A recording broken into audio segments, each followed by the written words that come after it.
Okay, welcome. My name is Troels, and this is Ernest. Ernest. Ernest is from Spain, Right. more precisely what? Barcelona. Yeah. Catalonia. So not more precisely Catalonia than Spain. Now we're going to talk about code and code security today. So and you know, feel free to ask questions along the way. We are here to answer them. We have 20 minutes. I guess we have a lot of things to cover here. So let an overall thing about, you know, introduction to risks in SAP. What are the custom code risks that we see? And then, of course, how to remove them. Good. So on an overall basis, we see that you already know, right, that SAP comes with some patching every month, and there's an average on 3 critical ones every month. And of course, you know, there is, you know, a lot of cost associated with having a breach.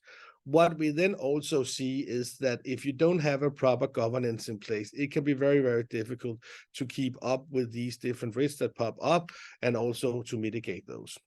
We see different things of attack forms. Sorry. The ones that you know mostly is the ransomware. What we see is that that's a little bit more, you can say, broad and maybe not, you know, so sophisticated. Whereas, you know, the elephant beetle, which we call it here, is, you know, more sophisticated, where people go in, monitor the system for quite some time, figure out what are the processes, what are the holes in the processes, and thereby taking advantage of them. This particular example is what that they were able to steal $30 million over a 3-year period by, you know, monitoring the system and then doing, you know, fraudulent transactions that were below the thresholds of the different controls that were in place. So that's unfortunately some we see if there is some monitoring of the systems. And then the last one is, and I guess, you know, this is also a thing, you know, in terms of lag on controls, and in Denmark, you know, I'm from Denmark, as you might can hear, we have a lot of trust here in the Scandinavian countries, Nordic countries, but, you know, fraud also happens. So we had this case in Denmark, I don't know if you heard about it, but there was a case from the social authorities, the one who are paying out grants to vulnerable children. And this woman who was sitting there, she was like a middle manager. She has been stealing 120 million Danish kroners over a 20-year period, right? And you know, if she just have stopped, you know, 1 year before, she hadn't got caught, right? And you can say the main argument for the defense lawyer here, her defense lawyer, was, you know, it was so easy. If there's been control in place, then she wouldn't have done it. So also keeps a little bit up. We might need to have some controls. Good. So this is just a quick intro to, you know, why we see that cybersecurity is super important. I think most of you already work a lot on the compliance and fraud prevention with the roles, with the segregation of duties, with the internal controls up there. But if we don't have proper cybersecurity in place, then all these controls can actually that we implement up here can actually be circumvented, right? So I think, you know, it's not one or the other. It is, you know, a combined effort. You need to also have this in place in order to have a secure platform and to trust the platform. Good. Then when we come to code, this is what we're going to talk about today, right? Then we see we do a lot of assessments on code for customers, and we see that in overall terms, over 2% of all the custom code have critical findings. We actually see that over a quarter of all code have some findings. And of course, and this is important to say, there's not to blame anybody for not, you know, doing their work properly. It's more, you know, the legacy of you know, time, you know, that initially when SAP was implemented, nobody really had a focus and maybe didn't even know what kind of, you know, security elements that had to be implemented into the code. We have that now, and now we have the possibility to then clean up and also ensure that we don't introduce new risks to the systems. So we can say on an average cost with the things that we see, and you know, the funny thing is, even though we have small systems, only maybe 150,000 lines of custom code, up to, you know, people who have 4 or 5 million lines of code or even more, 2% is pretty average. It hits pretty good on that one. So and of course there is a large cost associated to clean that up. Okay, so there's not that, you know, one of the problems, why haven't everybody then implemented this, right? Because it's a no-brainer, right? And we believe it's a no-brainer, right? We cannot understand it, but that is because, you know, that these different incidents on SAP, they don't become that visible, right? People, you know, normally don't go out and publicly brag about that the SAP system got hacked or anything. But we have some cases that have been public now. We have some older case. We also have a new case for this year where, you know, customers have gone out and told that, you know, SAP data has been lost due to attacks. So it happens, but of course it's not as public as these ransomware attacks where it's super, you know, obvious that somebody have been hacked, and then, you know, that you cannot reach the system. So we're not gonna we don't have time today to go through all the different top 5 risks that we find in the code, but we have this example, and this is an example that we see at all customers, right? And it's you can say, yeah, but you know, everybody has that, but that's also for a reason, right? Because, you know, we don't want to control a simple repo that doesn't have any, you know, critical information. But it's actually in many cases a good indicator that if you're missing the authority check, then you're probably also missing other stuffs in your security controls, and that's what we see. But you can see the main part here is that authorization check is a standard, best practice standard from SAP that everybody should implement in all the programs that they do. Then there can be arguments for not doing it and so forth, but it is still a standard, right? And I know, you know, that there can be, you know, that you have to then add a transaction code to a role and all that. That can be expensive, but it is still, you know, if you need to have proper security, we need to follow the standards as best practices of SAP.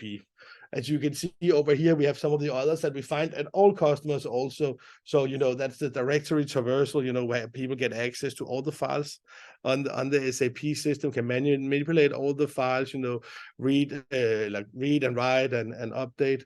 We have the hidden OK codes, which are, you know, the shortcuts in the code that the programmers put in, and then they forget to remove it, you know, after they put it into production.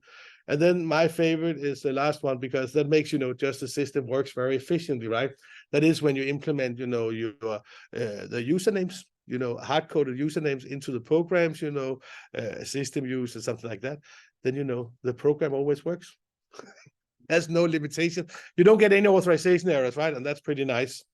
So that's a little bit about what we see. Are you familiar with some of these risks here? Yeah. With one question, you're referring to our reports, but I suppose this refers also to all data services and to edit everything. Yeah. So it is exactly. So how many here in the room are actually working on removing these risks here? Okay. Quite a few. Cool. Yeah, but then we can also tell about how we can help remove the risks, right? And then it's over to you, Ernest. Yeah, basically what I want to explain is how we believe that we should introduce a DevSecOps in SAP, right? So introducing the security right at the beginning of any project that you are doing. Just we can talk about S/4HANA migrations, blue, brown, whatever color you want to choose for the migration. You need to establish the guidelines, right? So baselines, what you want to secure. So securing the code. Today, at this session, we are talking about the code, basically. I'm gonna leave the other stuff for the next session. If not, it's already done. So first of all, establish baselines. So before the establish baselines in the companies, have the right policies, how the developers needs to develop, right?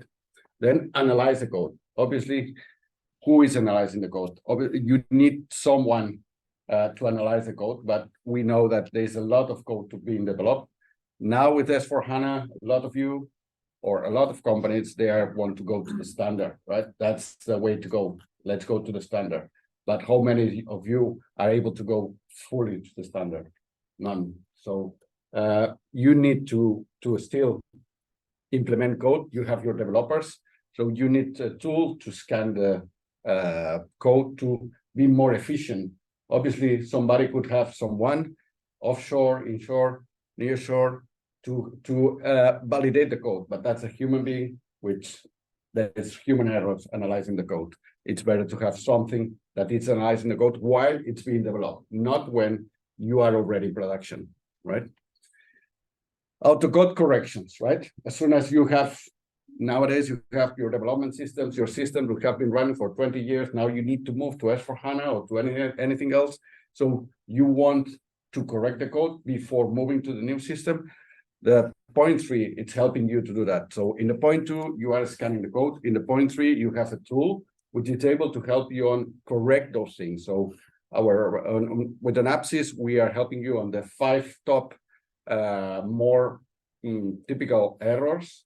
We are auto-correcting those, right? So that is saving a lot of, we say 50–80% of the issues are usually the same in every customer. We explain, Troels already said authorization checks, right? But we are saying in all the customers. So we already automate that. So you are able to correct all your issues in your legacy systems before moving to S/4. Then transport inspection. Again, we are moving a lot of transport. Every project have hundreds of transports, right? So why not automate the analysis? So you are implementing at the beginning baselines. You are allowing your developers to analyze the code. And then, but you need to control that. Developer manager need to control to ensure that everything is fine. In the past, obviously, you have your processes that, okay, I'm handing over this letter or this document with all what I did, but obviously the developer manager, it's not scanning the code. Here we are enable the developer manager to scan the code while being transported. Before releasing the transport, we are scanning the code and ensuring that the code that has been provided is completely secure. Also, we are checking for performance, maintainability, and other stuff, but basically what we are talking today is about security.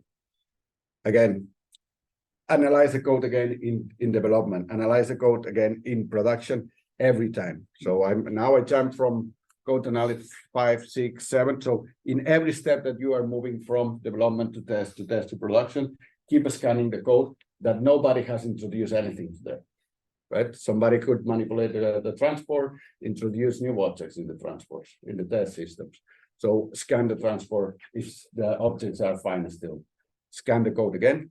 And then in the point 7, what we are having at the last point is keep assessing the code in the production system, right? So that's the way of ensuring that your production system doesn't have this code and nobody is able to, that from time to time, everyone here for sure, it's opening your production client for 1 hour, once a year or 2 hours. And everybody there, it's like, whoa, that's my time. So everybody is developing, right? So I know, so I have been in that situation, right? So everybody is like, okay, this Sunday it's a day, right? So, and everybody it's trying to deploy there. So just keep scanning the production system, not only the development, as well in the production system, okay? The rest part, if you join the meeting at 12, the session at 12, we will talk a little bit more about the other parts, but about the code, that's the end of it. And obviously that's an ending loop, right? So you keep going, doing all these checks. So here it's autocorrect I was talking to, right? So that's how Onapsis is doing. We are integrating in SAP. So we are analyzing the code, and then we are able to, of all the findings you see on this part here, right? So when we click there, we are correcting this code. All the missing authorization checks before code transaction, directory traversal, cross-client access to business data, etc. We are correcting those. So here it's mentioning which ones are possible to, how many from these test case, missing authorization checks, how many are present in my code, how many are possible to autocorrect, right? Obviously, if there are something that we cannot correct, it's something that you need to do manually, right? that's really, we have customers that when we go in, we did some assessments, they acquired our product, they were overloaded, right? There was millions of findings to be corrected, right? The system was being there for 20 years, and there was a lot of issues. And they have a compliance, an audit that realized that there was a compliance issue here. So they need to correct that in 1 year. Obviously, there was millions. The customer was really overloaded. How they were going to do it? They need a lot of developers to correct that, right? So we help them on using our tool, and we were able to, at the end of the year, if not all, most of the things were corrected. At least the most critical ones were corrected. So the update accepted to extend the compliance issue. Okay. But maybe it's also important to add, there's a lot of, you can say, people are nervous about updating the code with the security findings. But what we actually see is that the security findings doesn't have any impact on the actual business process, because it is, security checks that are missing in the code. So it won't change, it won't break a process as such. Of course, there can be some hard stuff if people are missing, authorizations or like, but it doesn't change or break a process. And I think that's the nervousness for many customers have when they endure on these on this journey on securing the code. Maybe also add here, there are two different things. You have the legacy risk, we call it that. That's a risk that already happened in the past. And then there is, the stay clean phase where you don't introduce new risks. I think it's difficult. Like, it is very important that when you run these projects that you differ between these two things. Otherwise, you will be overburdened with activities, and that can be tough. It's two projects here, right? The stay clean, it's from now on, as soon as you have a tool, everything that it's coming new, it's already secure. And then another project, which is cleaning up whatever was there before. I'll try to press here. Yeah. So here's a small demo on how it works for a developer. Let's say we are integrating with the ABAP developer workbench. We will see later, we are also integrating with BTP, with Eclipse, etc. So we are going to the SCAT ABAP developer workbench and just right click, check the code. So and check Vitroforce code profiler, but Onapsis have been acquired Vitroforce long time ago, but still some names still there. So here it's all the issues that we are finding for this piece of code. Now you will see where we are not only telling you what is there. Okay, you have this issue, go by your own, right? So you can see for each finding, it will show you where is the finding, right? In which packet, in which object's name. Also in the information tab, right? So it's like if you are getting the ABAP book from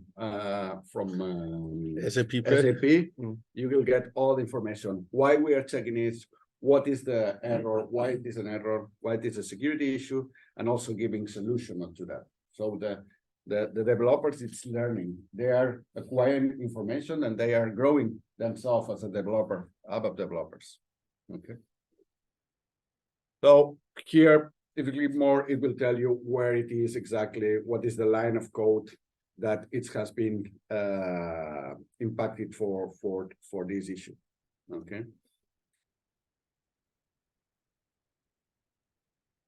It's more examples. Is it an add-on that you install on the system? Yes. And how often is this updated? We have, I think, 2 major releases per year, and two small releases, and then one big release per year. But what you can see is that the definitions that Onapsis comes out with and finds all the time with the research lab, we're also going to talk a little bit about the next session, right? But they have 100 researchers. They update the definitions on a continuous basis. And then you have the add-on and you have a central system that helps scan the code. So that those definitions are updated on a monthly or maybe even more often basis. Also, if you are wondering about updating the add-ons, right? So if you have a big landscape, how often I need to implement these add-ons. So as Troels mentioned, we are based in a central machine. So you are placing the add-ons in the central machine, like Solman or a new subnet Weaver standalone. And then from there, you scan the other system. So we are able to scan quality, development, etc., without the add-ons in those systems. Okay, so it's if you need the integration with SAP, etc., then you need to install the add-on on those on the develop. But usually that's happening at developer systems, which customers are more likely to be able to patch them more often. These are transports, or is it via the SAP marketplace? Those are not transport, they are SAR files. It's proper super package. Your marketplace. No, you are not getting from the marketplace, you are getting from Onapsis. It's SAP certified, but it's we are delivering that. It's not coming from SAP. Okay, Yes. Next. finishing. No, it goes like that. So here, what I was mentioning, right? So developers nowadays, it's not only developing in the other developer workbench. That's what the demo was showing. So that was the demo one. So we are also integrating in SAP BTP. To tell you the truth, in SAP BTP, we are not doing only ABAP code. We are doing SAP UI5 code, and that's the part that it's already implemented in SAP BTP. At the end of this quarter, we will be able to do ABAP code scanning from SAP BTP, okay? And then in the Eclipse IDE, we are also able to integrate. A lot of developers now are using Eclipse connected to the ABAP system, and then being able to develop from there, from the Eclipse. Also, the nice thing from Eclipse, it's also that we are having like this word grammar check, right? It's already integrated. Where the developer is writing, it's already popping up if something is wrong, right? So it's already alerting them when something is wrong while they are typing. They don't need to, like in the ABAP developer workbench, that you need to scan explicitly. In the Eclipse, you are running it right away. And just talk a little bit about Onapsis and SAPSAs. What the products that we have. So we have the Onapsis platform, what we call the Onapsis platform. We have assess, defend, control, and comply. What we have explained in this session, it's basically the control part, is the DevSecOps, right? SAPSAs, it's our partner in the Nordics, our primary partner in the Nordics, and they are helping us also with MSSP services that they can help you on. Once you get the results and you say, what do I do now? Which we are facing a lot of time. That's why we are working with partners that they are helping our customers to overcome these results, right? And then we have the assess and defend. Assess is vulnerability management. We are checking parameters, misconfigurations, missing nodes from SAP for each SAP system that you have, and then giving you also advice what to do. And defend is the threat monitoring. We are reading the SAP logs and alerting you and your SOC team that if something is a potential threat into your SAP systems. Okay. All of that, it's with our research lab. He already mentioned, so we have our research lab that it's searching for vulnerabilities every single day. We are the biggest research lab in this SAP world, and we are finding more vulnerabilities than SAP. SAP is finding 25% of the sub-security nodes. We are finding 25% of the rest of the security nodes, right? So this year, I think, out from the ones from SAP was 29 discovered by Onapsis, and the next person who discovered 3, right? So that's the big difference on how Onapsis is helping the SAP community on securing their systems. Yeah, so just to wrap up, what we see, and this is also something you get out of the tool actually, that this is this discussion of where you want to be, how secure you want to be. When we start up with customers who doesn't have any tools to help them monitor and help them with the governance, then they're down here because, you know, the coverage and the effectiveness of their current processes and controls are limited. Many customers that we have might not want to be up security leaders. That might be only for regulated industries, right? They want to be up there. But most of the customers want to be around here.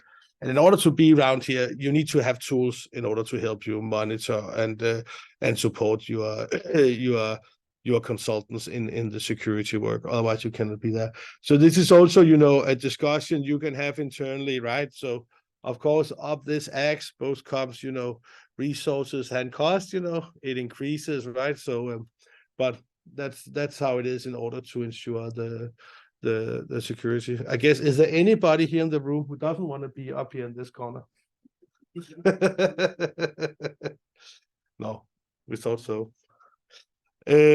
Yes, I guess we made it 20 minutes.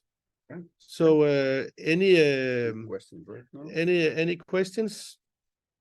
Any more questions? Otherwise, we have our poster boy here, Scott. He's better looking than us, so you can also talk to him if you feel a little offended by our looks, It's easier to talk to Scott. He will also be there at the stand as well.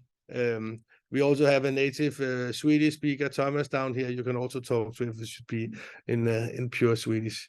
Jeg kan godt forstå svensk, men jeg kan ikke prate svensk. Thank you very much. Thank you. Yeah.